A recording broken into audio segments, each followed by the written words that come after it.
नमस्कार, मी रेश्मा. नमस्कार, मी मनीषा. भेट आमची तुमची मध्ये तुम्हा सर्वांचं स्वागत आहे. आणि आपल्या बरोबर आहेत श्वेता थोरात या खूप उत्तम अशा योग शिक्षिका आहेत. सगळ्यात पहिला योग म्हणजे काय आणि योग जेव्हा आपण करतो तर त्याच्याबरोबर डाएट काही फॉलो केले जातं का आणि त्याच्यामध्ये पण बरेच प्रकार असतात, तर मला त्याच्याबद्दल माहिती द्याल का? नक्कीच. म्हणजे आता तुमच्या एका प्रश्नामध्ये पहिले तर खूप सारे प्रश्न आहेत, सो आपण त्यांना एक एक करून सॉल्व्ह करू. सो मला जसं तुम्ही म्हणाला दादा की तुमची प्रॉब्लेम सॉल्व्ह नाही होत, तर मला आधी हे सांगा की तुमचा प्रॉब्लेम काय? मला फॅट लॉस करायचा आहे, कारण की Okay. लोकांच्या मागे डोक्यात असतं की वेट लॉस करायचंय, वेट लॉस करायचंय. सो एज हाईटच्या प्रमाणे जर मेडिकली जेव्हा मी बघितलं तर माझ्यामध्ये थोडा कोलेस्ट्रॉल होता, तर ते फॅट लॉस करायचं होतं. ओके. सो त्याच्यासाठी मग मला माझ्या बऱ्याच मैत्रिणींनी रिकमेंड केलं की मला योग कर. येस योग कर. आणि नंतर एक चांगला योग आला की आपण त्यांना भेटलो. सो म्हणून ओके. सो कसं आहे ना, योगा जरी दिसायला स्लो असेल आणि तो आहे ऍक्च्युली स्लो, बट तो तुम्हाला लॉंग लास्टिंग रिझल्ट देतो. सो कसं आहे ना, जेव्हा आपण जन्माला येतो, ठीक आहे, तेव्हा बाळ काय लगेच चालायला शिकत नाही, त्याला पण वेळ लागतो. सो योगा हा असाच आहे, जेव्हा तुम्ही योगामध्ये येता ना, तेव्हा तो तुम्हाला फिजिकली नाही तर तो तुम्हाला मेंटली आणि स्पिरिच्युअली पण चेंज करतो. त्यामुळे तो वेळ देणं खूप गरजेचं आहे. तो एक रिझल्ट तुम्हाला तितक्याच लवकर भेटतो जितक्या लवकर तो संपतो पण. एक्झॅक्टली, बरोबर. सो जर तुम्हाला असं हवंय की तुम्हाला फक्त फिजिकली नाही तर mentally, emotionally, physically, spiritually completely healthy राहायचंय, तर योग इज द बेस्ट ऑप्शन किंवा बेस्ट प्रॅक्टिस मी म्हणेल की जी तुम्ही तुमच्या लाईफस्टाईल मध्ये ऍड केली पाहिजे. ओके.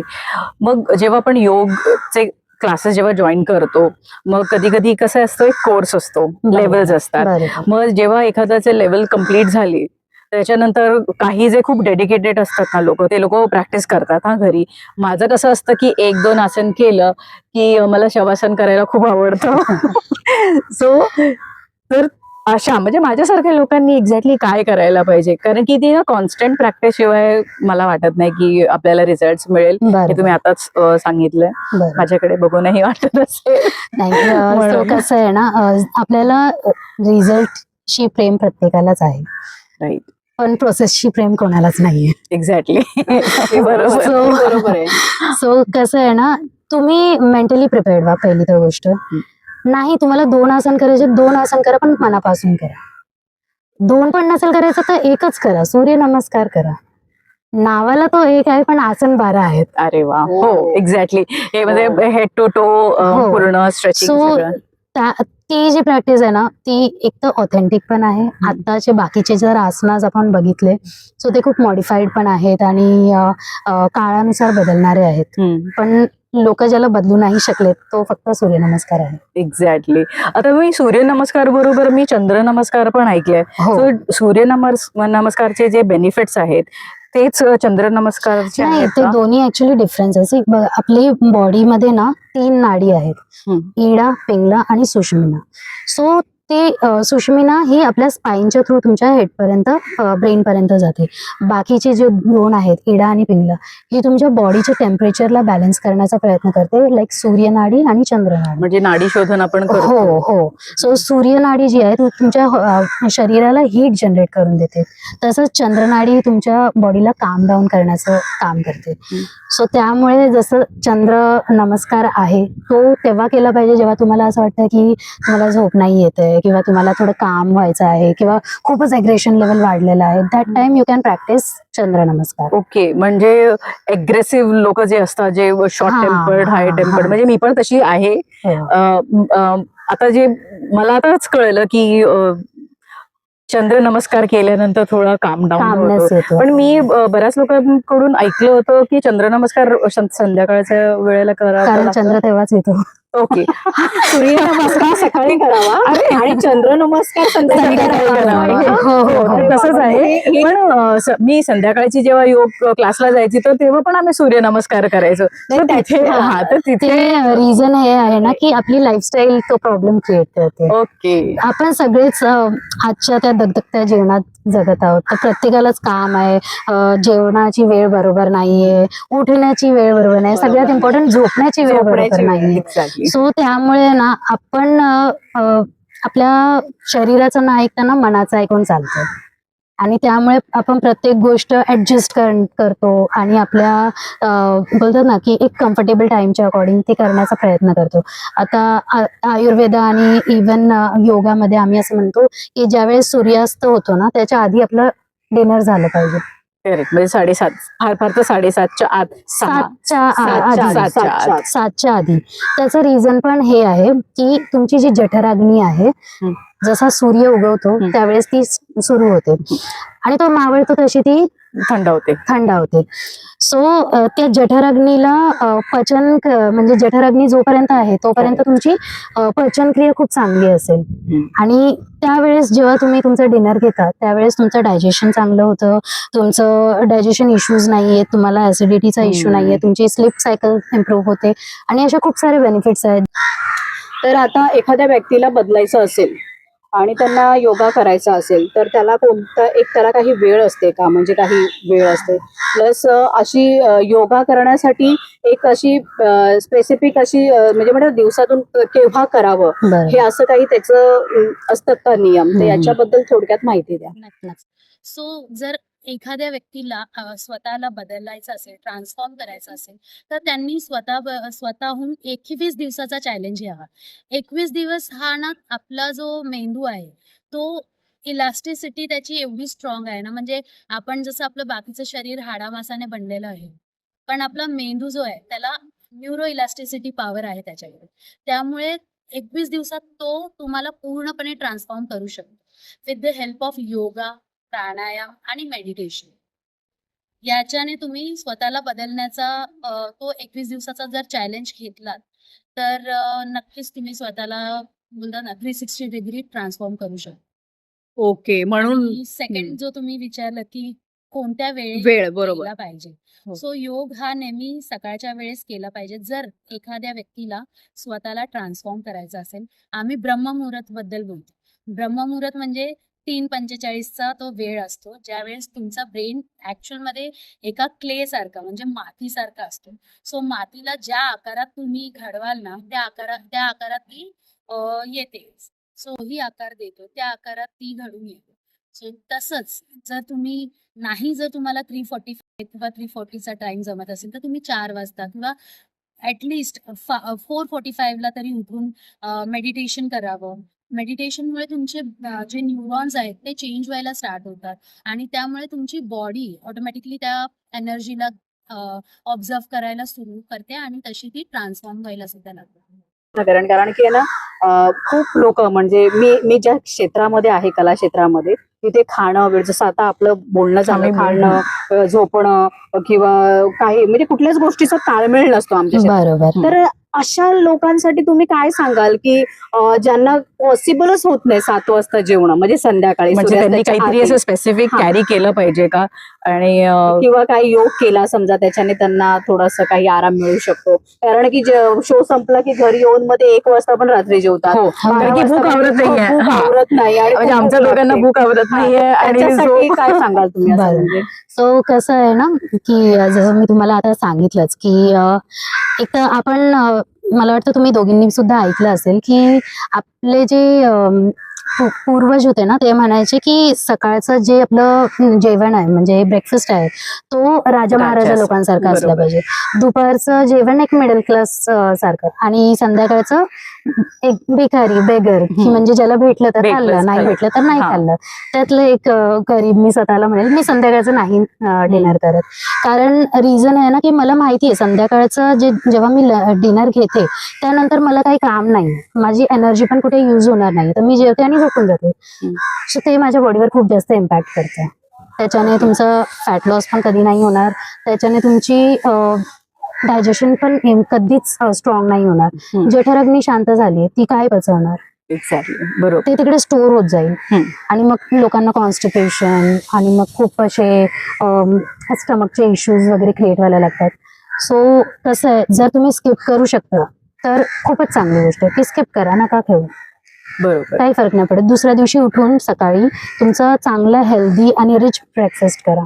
हो, म्हणजे मी नोट केलं की जेव्हा पण मी उशिरा जेवते, नेक्स्ट डे खूप हेवी असतं. इव्हन मला चेहऱ्यापासून मला असं कळतं की आज खूप बरोबर. हेवी वाटतंय. बरोबर आहे ते.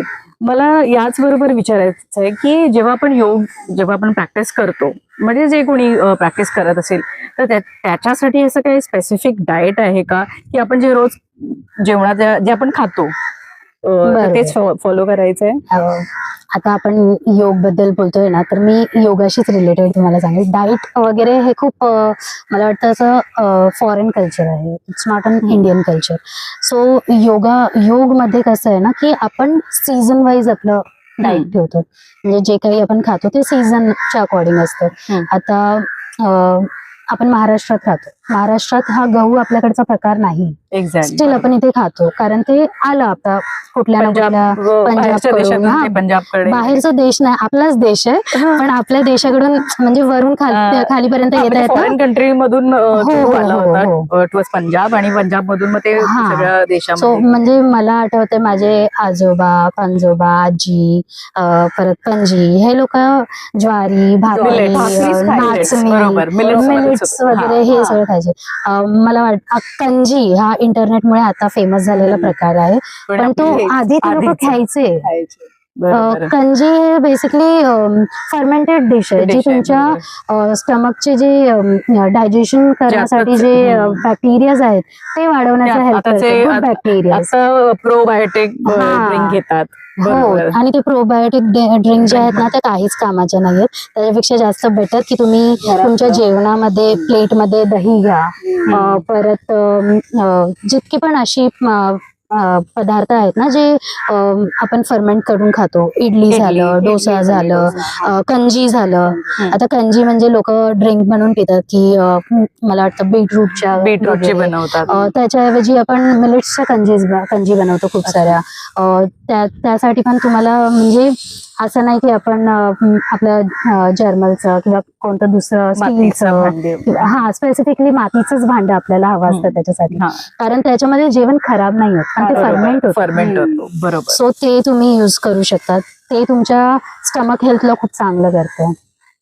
आणि असं म्हटलं जातं की पूर्वी माहितीये ना, जर्मन हा प्रकार नव्हता. तो ऍक्च्युली जर्मन जे आहे ना हे ब्रिटिश घेऊन आले for the prisoners. Slow poison. होतं की हळूहळू त्या इव्हन आता जे रिसर्च वगैरे करतात ना, तर ते म्हणतात की जे आपण जर्मनच्या भांड्यांमध्ये जेवतो ना त्याच्याने कॅन्सरचे बॅक्टेरिया ऍक्टिव्हेट होतात. बरोबर, एक्झॅक्टली. म्हणजे पूर्वीचं जीवन किती सुखमय असं होतं, आणि ते आता आपण एवढं कठीण करून ठेवलंय ना. नक्कीच, प्रश्नच नाही. म्हणजे आता श्वेता मॅमने सांगितलं की आपण मातीच्या भांड्यामध्ये आणायला पाहिजे. आपण बाहेर कुठे एक्झिबिशनला गेलं तर आपलं लक्ष काचीच्या भांड्याकडे जातो किंवा स्टेनलेस स्टील असं आपण बघतो, पण मातीच्या भांड्याकडे कोणीच लक्ष देत नाही. म्हणजे साधं मडकं पण आपण कधी म्हणजे उन्हाळ्यात कोणी घेत नाही, आपण फ्रीजला जास्त प्राधान्य देतो आणि ते चांगलं नसतं. तर that is not good for bones, हे पण करेक्ट आहे. सो आणि आता हेच रिलेटेड टू बोन्स विचारायचं आहे की ज्यांना स्पाईनशी रिलेटेड प्रॉब्लेम आहेत किंवा बोन्सची स्पेसिफिकली बोनची आहे, सो त्यांना पण योग असं, पण त्यांच्यासाठी पण वेगळे करू शकतात, पण थोडं प्रिकॉशन्स घेऊन, थोडं मॉडिफिकेशनच्या सोबत, डॉक्टरांचा सल्ला घेऊन किंवा योग टीचर कडून. म्हणजे माझं तरी असंच म्हणणं आहे की विदाउट टीचर किंवा कोणत्याही आपण कुठलीही प्रॅक्टिस बोलतात ना त्या सफळ किंवा परिपूर्ण प्रकारे नाही करू शकत. सो टीचर असणं खूप गरजेचं आहे. शाळेत असल्यापासून ते म्हातारं होईपर्यंत आपल्याला प्रत्येकाच्या गायडन्स लागतोच. बरोबर. आता आपण जस्ट जेवणावरून आपला विषय चाललो होता की आजकालची जेव्हा आपण पिढी बघतो तर काही मुली म्हणजे मुलींचं स्पेशली मुलींचं किंवा मुलांचं प्युबरिटी पिरियड खूप मागे आलंय. बरोबर. आणि मग हे तर जेवणामुळेच आहे की कारण की त्यांची लाईफस्टाईल पण चेंज झाली आहे. आम्ही आताही वडापाव खायचं असेल तर खाऊया का ग, ठीक आहे वाटलं तर खाऊया, अदरवाईज नाही. नाहीतर आम्ही घरचं जेवण असेल तेच ट्राय करतो की बरोबर. ही बनवेल किंवा मी बनवेल, आम्ही दोघी तसं करतो. पण आजकालच्या मुलांना कसं पॉकेट मनी लगेच मिळते, आई बाबा देतात कारण की वर्किंग असतात, तर मुलं उपाशी राहू नये म्हणून देतात.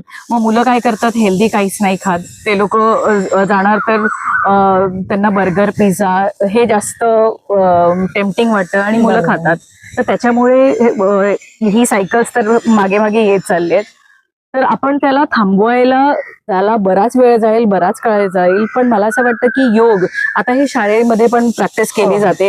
एक विषय घेऊन मुलांना शिकवलं जातं.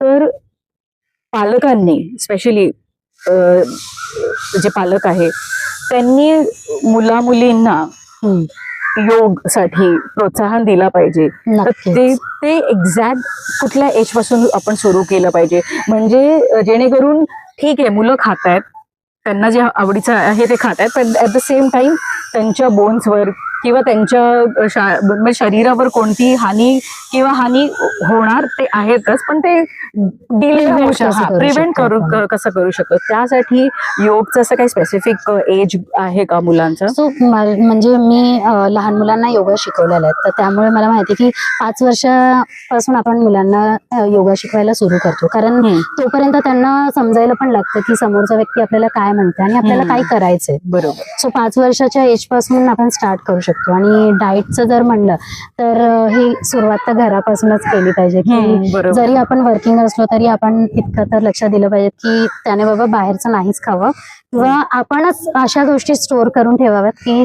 त्याला इझी पण अवेलेबल असतील पण तो अनहेल्दी पण नाही खाणार.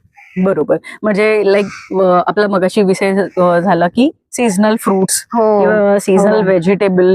आता जिथे मी राहते तिथे ना रानभाज्या आता येतील. बरोबर. पावसाळ्यात रानभाज्या आणि पावसाळी भाज्या. इव्हन मला अजून आठवतंय की आमच्या घरी आहे ना एका मला तो टाइम आठवत नाहीये, पण कंद आणलं जातं आणि ते कंद तर ते माझी आई होते खा, ते पोटासाठी चांगलं आणि ते पावसाळ्यातच येतं. मला ते आवडत असेल तरी पण ती देते आणि त्यावेळेला ना रिअलाइज होतो, बॉडीला पण कळत असतं की हे चांगलं आहे.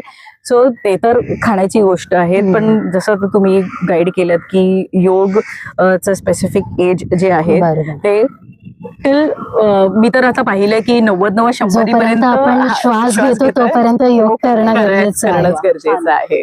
म्हणजे 5 वर्षापासून तर आपलं आयुष्य असेपर्यंत आपण योग हा करू शकतो. योग म्हणजे हा अविभाज्य घटक मानलाच पाहिजे माणसाने प्रत्येकाच्या आयुष्यामध्ये, असं म्हणू शकतो. बरोबर असं आहे.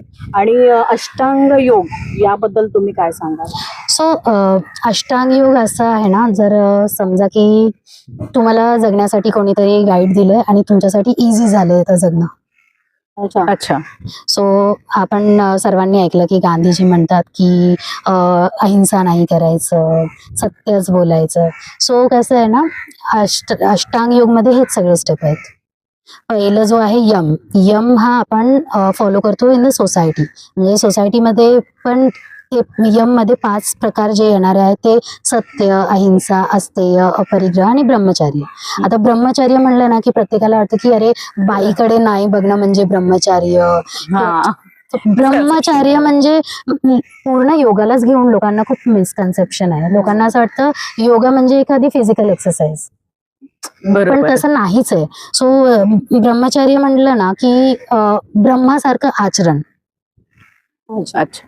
म्हणजे ब्रह्मासारखं आचरण म्हणजे कसं की तुम्ही खोटं बोलत नाही आहात, तुम्ही सत्य जितकं होईल तितकं सत्यच म्हणत आहात, तुम्ही कोणत्याही गोष्टीची चोरी नाही करत.